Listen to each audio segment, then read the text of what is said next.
Bhojpuri cinema की सबसे खूबसूरत एक्ट्रेस रानी चटर्जी की नई भोजपुरी फिल्म मायके का टिकट कटा दे पिया का ट्रेलर पिछले महीने रिलीज किया गया था और इसे दर्शकों द्वारा काफी ज्यादा पसंद किया गया।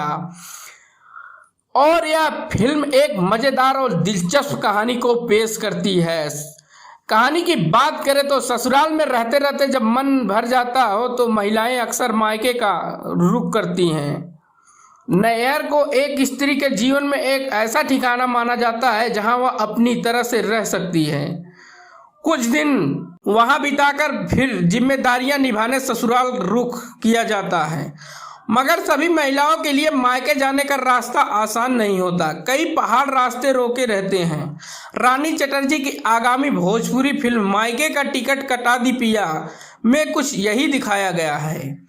इसका ट्रेलर हाल ही में रिलीज किया गया था। इस फिल्म के ट्रेलर ने दर्शकों का हंसी से लोटपोट कर दिया और फिल्म की कहानी में एक बेहतरीन कमिंग टाइमिंग नजर आती है।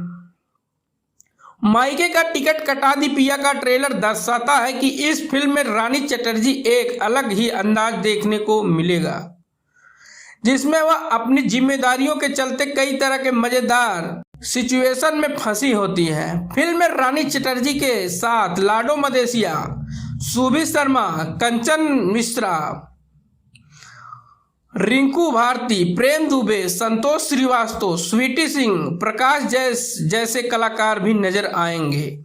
यह फिल्म दर्शकों को न सिर्फ हंसी दिलाएगी बल्कि एक घरेलू महिला की जटिलताओं और उनकी जिम्मेदारियों को दर्शाएगी।